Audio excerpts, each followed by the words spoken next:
Dentro da primeira, eu nem faço a segunda. Não, mas é fácil. Eu queria saber se eu posso fazer uma pergunta mais focado ou ser adequado, se eu posso não, ser adequado, fazer uma pergunta mais focado na metodologia do que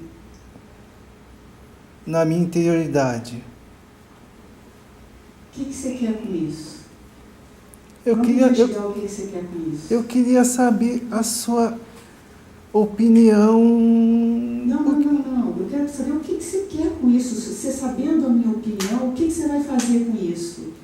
Que mecanismo está acontecendo? Eu estou te perguntando, Mirari, porque não é só seu. É um programa. Que ideia, a gente chama de conversação ou ideia que tem aí, sabendo da resposta à pergunta que você ainda não fez, o que você vai ganhar com isso? Por que você quer fazer essa pergunta? Eu não sei direito. Vamos olhar junto. Porque é uma pergunta que me incomoda um pouco, é uma coisa que me incomoda. Que eu gostaria que fosse diferente, mas que não é possível por várias razões. E outra coisa, eu queria saber sobre motivação também. Por exemplo, acho que é mais fácil falar a pergunta, senão vai ficar meio difícil de entender. Aí a gente dá pergunta, a gente ir mais fundo no... Isso. Porque senão fica muito subjetivo. A pergunta que eu queria fazer é o seguinte.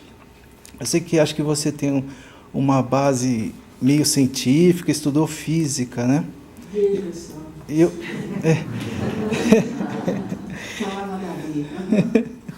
Não, é que eu tenho uma mente muito científica e muito voltada a custo-benefício. E eu já conheci vários mestres, já tive vários insights. Eu não sei, depois você tenta aprofundar, mas eu vou primeiro falar a minha visão, né? A questão eu queria aproveitar o satsang, quão científico você acha que ele é, quão produtivo você acha que ele é, e qual é a motivação na minha visão, não é uma coisa científica de maneira alguma, é uma coisa mais para arte, é uma coisa de insight, é uma coisa uma coisa interna, né? E a ciência não, a ciência ela precisa ser repetida para ser ciência, ela precisa, acha um remédio, por exemplo, uma pílula da iluminação, e que estão buscando, inclusive, baseado em Ayurveda, baseado em um bolo de coisas, e está se indo para isso. A ciência, se o área do cérebro é ressaltada, você tem a sensação de unidade muito mais que de separação. Aí teve aquela cientista lá que teve um AVC, e quando ela teve AVC, ela teve um êxtase místico. Então, não entrando se isso é iluminação ou não, mas, por exemplo, uma pílula que eles conseguissem de fazer a pessoa feliz, vamos simplificar. Uma pílula da felicidade, sem efeitos colaterais.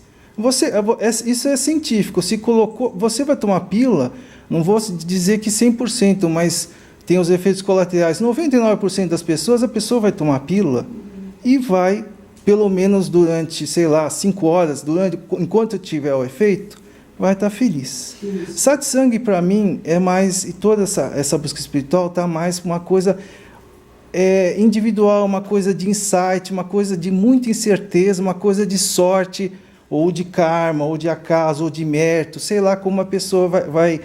Então, o que não é que me incomoda, mas que eu tenho essa questão, primeiro, com certeza isso não é ciência. Então, não é uma coisa que você vai conseguir passar o insight para todo mundo. porque não depende de você, depende do outro, da recepção, do que... E a motivação? A motivação para se fazer uma coisa pouco produtiva. E ficar fazendo 10, 15 anos contando as mesmas historinhas, para o mesmo estilo de pessoa que vem. Da onde vem a motivação? Para quê? Se não é científico. Eu tenho até uma coisa eu vi uma coisa faz uns 3 meses do Chopra lá, uns documentários do Chopra, que ele atua nessa área científica, com meditação, ele é indiano. Acho que não era bem do Chopra, era um documentário muito bom sobre as drogas, as pesquisas nas drogas, Ayurveda, como muita gente melhora com isso, né? E aí teve um cientista que eles estão trabalhando no laboratório, teve um cientista da equipe, teve os alunos dele que fazem o laboratório, que tomam.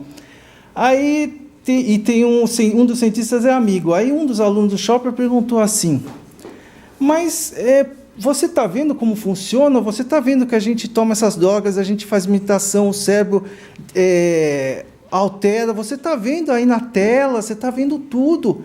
Quando que você vai começar a meditar também? Ele fazia parte da equipe que pesquisava, neurocientista, né? Quando você vai começar a meditar e quando você vai acreditar nessas coisas e fazer isso, você está vendo que tem alterações. Ele falou assim, olha, esse não é meu foco. O que eu gostaria de fazer é o seguinte, eu estou estudando isso, se eu conseguir uma pílula, uma coisa científica para isso, eu ficaria muito mais feliz. Eu não vou entrar nisso aí. O meu foco é outro. Eu penso um pouco, não desmerecendo o trabalho dos mestres, mas parece que às vezes é um pouco de muita energia jogada, apesar da toda a natureza ser assim, ela sempre esbanja. Parece um pouco de energia jogada fora, pouca produtividade. Como que você encara isso? Isso você vê de outra maneira, isso te desestimula, não te desestimula. Então, isso é uma coisa que eu fico olhando e fico pensando, nossa, da onde que eles tiram motivação para todo dia contar as histórias, e todo dia fazer o pessoal rir. E tão pouco retorno. Talvez como terapia, eu acho que o satsang no Ocidente, ele está muito focado em terapia, né? A pessoa, muita gente desajustada, melhora um pouco, mas como eu estou falando no ponto do que é, ver o que é realmente, esse é o meu foco. Como terapia eu acho legal, acho que tudo que melhora a qualidade de vida das pessoas, mas ver o objetivo último, não sei, eu fico pensando, essas coisas... Sim. É mais ou menos isso. Agora, se você quiser aprofundar... Sim. Você disse que você fica pensando nessas coisas, né? Não, eu já pensei muito, não é que eu fique pensando, né? Não, mas é uma coisa... Por exemplo, que você falou, né, bastante sobre questões que ficam rondando a tua compreensão, a tua forma de olhar, a tua significação de mundo, para quê, por quê, qual a motivação. Você percebe esse mecanismo mental acontecendo? Aí dentro, você percebe esse mecanismo acontecendo? Você percebe que ao mesmo tempo que há esse mecanismo do pensar, para quê, que significado tem essas coisas todas, qual a motivação, ao mesmo tempo o coração está batendo e a respiração está entrando e saindo, ao mesmo tempo, você consegue perceber? Que para o nível mental essas questões são muito importantes, mas para a respiração entrando e saindo, ela não está nem aí para essa sua pergunta? Para esse momento existencial como um todo, essa pergunta é uma ondinha num grande oceano. Você percebe isso? Você percebe esse oceano de vida nesse momento, que não precisa de significado, não precisa nem de arrumar uma pílula para todo mundo, ainda que em alguns seres vai vir um talento e um impulso, um desejo de se conseguir uma pílula para a felicidade. Tem gente pesquisando sobre isso, então eu vejo que tem motivações, né, que levem a isso. Eu vejo que tem outros que têm motivações para detonar as coisas. A gente não precisa ir muito longe. Ele tem talento para detonar as coisas. Não sei como é que ele foi parar na presidência desse raio desse país, mas ele tem talento para detonar as coisas. De verdade, se a gente olhar com um pouco de calma, está se criando um caos, uma bomba. Eu não sei, fico muito no Rio de Janeiro, não sei como é que, mas ó, o negócio está pulsando, assim. E como tudo é cheio de mutações, eu não sei para onde vai. E que essas motivações, a respiração que está respirando não está nem aí para elas. Ainda assim, a respiração entrando e saindo. Quando você entra na mente discursiva, você entra numa floresta, que parece que tem só uma floresta. Você já deve ter ouvido isso. De onde vem Irave? Quem te deu esse sangue? Osho. Osho, não, mas não Osho, né? O pessoal depois, então, é bem de lá isso que eu vou dizer. Essa metáfora vem do Osho. Pelo menos a primeira vez que eu a ouvi. Porque ele também falava, baseado em outros escritores, né? As metáforas são bem parecidas. Quando você entra nessa mente discursiva, querendo saber a motivação, qual é a motivação para a vida, para a existência? Qual é a motivação de um poeta fazer um poema? Qual é a motivação de um cientista ficar horas trancado num laboratório sem a mínima ideia de que vai dar certo ou não? Não sei de onde vem isso, mas vem uma instigação que é tão espontânea e natural em cada um, e cada um com seu talento, que vem desse mesmo lugar, dura um tempo e depois volta para esse mesmo lugar, para essa mesma totalidade. Não faço a menor ideia dessa sua contabilidade, de quantos entendem, quantos não entendem, não faço a menor ideia. A gente não está em satissangue por uma meta. Aquela meta que te trouxe aqui, ela já fez o que ela tinha para fazer, te trazer aqui. O que a gente está aqui juntos é ver como é possível simplesmente estar aqui sem nenhuma meta. A base do ensinamento não dual é ver como é simples estar aqui sem nenhuma meta. E nessa simplicidade é de um alívio, é de uma... que eu tentava enquanto as minhas metas e que tentava... E de repente já está aqui. É simplesmente...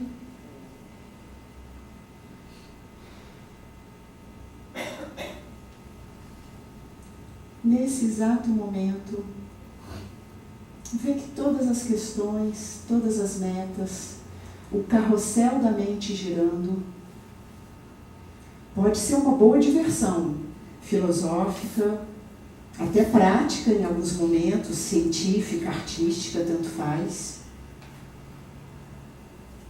que numa linguagem mais indiana chamaria de... Isso tudo seria chamado de passatempo de Krishna. Isso tudo é passatempo de Krishna. E aqui a gente está convidando para o salto para o centro da roda. Nesse exato momento. E aí existir, nesse momento só, sem ter uma meta. E aí as metas vão surgir secundariamente. E aí o cientista vai ter a meta de tentar achar alguma coisa baseada em quê mesmo? Busca de bem-estar, fuga do sofrimento. Nunca se esqueçam disso. Chamado de Ananda Maya Kosha. Toda a motivação, desde o bebezinho pequenininho, que você fez na sua vida inteira, foi por medo, foi por fuga de sofrimento. Chega. Chega, você tentou escapar já por todas as portas. A gente está, enquanto humanidade, tentando escapar por séculos. E o tal do Buda, 2.600 anos atrás, falou assim, o sofrimento é inevitável. E a gente está tentando, enquanto que a saída não está para fora, está para dentro. Vai que justo aqui, justo agora, com toda a confusão, tem uma paz do cão. Vai que justo aqui, justo agora, com todas as minhas ralações, todas as merdas da minha vida, pronto, não consegui mais. Toda a ralação, todas as merdas que tem aqui, caramba, se eu fico nesse nível dos fenômenos, nunca está bom o suficiente, nunca. Se de repente eu começo a perceber que esse nível dos fenômenos é a camadinha, e eu começo a investigar de tal forma que isso vai ficando enraizado, com uma clareza tão grande que eu paro de sobrevalorizar, de dar valor demais aos fenômenos e dou valor ao verdadeiro tesouro, que é a luz e a força que faz com que todos os fenômenos sejam. Que é a força imutável da luz que ilumina cada percepção, cada ideia, sem a qual nada é. Se eu começo a valorizar isso que eu chamo aqui de verdade, com V maiúsculo, e deixo de dar energia às meias verdades, que nada mais são do que projeções e reflexos dessa verdade, eu começo a descobrir que está perfeito, para mó de que tu está querendo pílula de ayahuasca, de peyote, do que quer. Pô, para dar um mondinho, pô, para mudar a bioquímica do cérebro, beleza, mas e as minhocas, tadinhas? Porque eu não sou assim, eu acho humanidade uma melequinha. E as baratas? E o sofrimento das árvores cortadas na Amazônia? Como é que a gente vai acabar com esse sofrimento? E das cenourinhas que vão ser comidas, se você é vegano? Pô, gente, as coisas estão muito mal explicadas. A gente vê as coisas pela metade. Me lembra aquela historinha dos 7 sábios cegos? Que aí apareceu o elefante na vila, que ninguém sabia direito o que era aquele bicho. Aí chamaram os 7 sábios cegos. Aí um foi lá, tateou e falou assim, nossa, é um animal sim, olha, parece uma cobra. Aí o outro tateou lá e falou assim, não, parece o tronco de uma árvore, é redondo, firme no chão. Aí o outro foi lá, tateou lá e falou assim, não, parece um espanador. Vocês não sabem de nada, vocês não estão entendendo nada, vocês sempre interpretam a sua maneira. E todos estavam certos e todos estavam errados.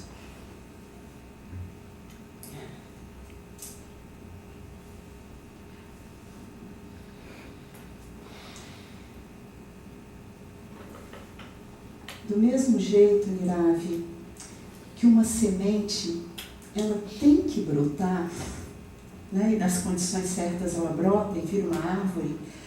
Do mesmo jeito, quando a verdade é vista, ela quer sair. Em alguns, porque em outros a verdade é vista, mas eles são quietinhos. É porque nessa forma daqui tem o talento de falar. Como em outros, estão talvez tocando violão. Outros talvez estão vendendo pipoca na esquina. Outros talvez estejam em laboratório estudando. O nível dos fenômenos, ele é relativo e é, sei lá, é confeccionado aí em cada um do jeito. Mas a verdade é a mesma.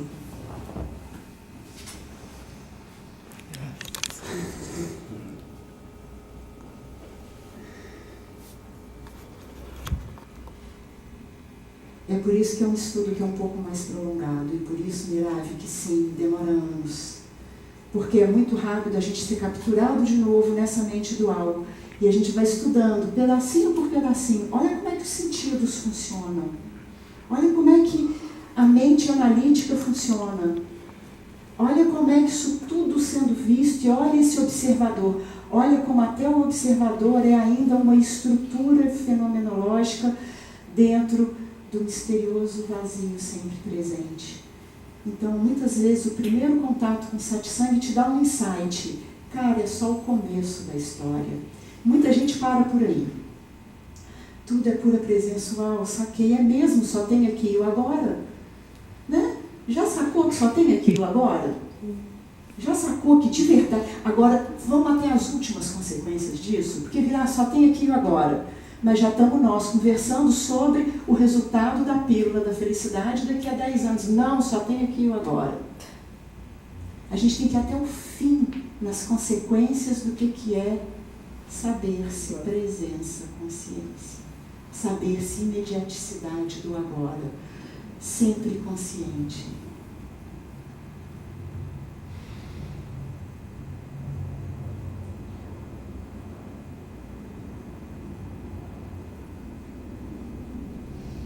E aí, como o processo de você ter sido condicionado, de você achar que você é esse aí sentado, que existe uma humanidade, que ela precisa de conserto.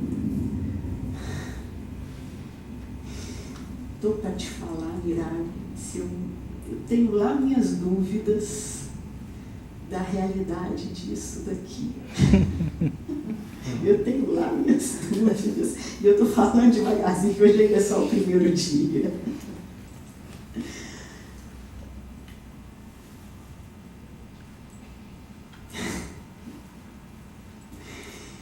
Então a gente vai abordando de um lado e de outro para começar a perceber que você não pode me provar que esse banco existe.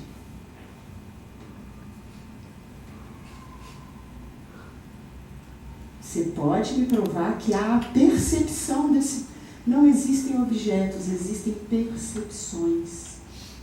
Como é que você pode me provar que o objeto existe? Ah, eu estou vendo, eu encosto a mão, eu sinto. Percepção, percepção, percepção. 5 sentidos. Você está falando do mundo de percepções. Você não pode me provar que o mundo existe. Eu tenho lá minhas dúvidas.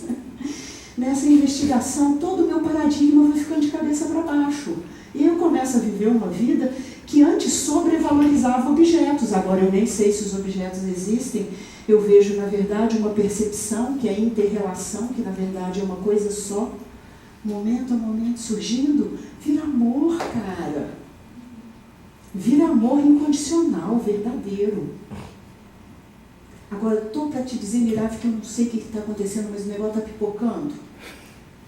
Pô, antigamente você via um ou outro falando, agora tem um monte de gente falando satsang. Muitos pela metade, muitos ainda a coisa não muito amadurecida, mas já está bacana. E outros mergulhando profundamente. Eu não quero, eu vou até o fim. Não aceito parar no ponto antes. Onde tem um eu, consciência cósmica. Não, não tem eu. Será que esse mundo é? Ah, mas no meu dia a dia, ok. No seu dia a dia, vamos conversando. O que acontece na memória do seu dia a dia agora? Memórias agora. Olha como a vida é espontânea. Olha como uma linhagem do ensinamento vira e fala, é a tua consciência espontânea.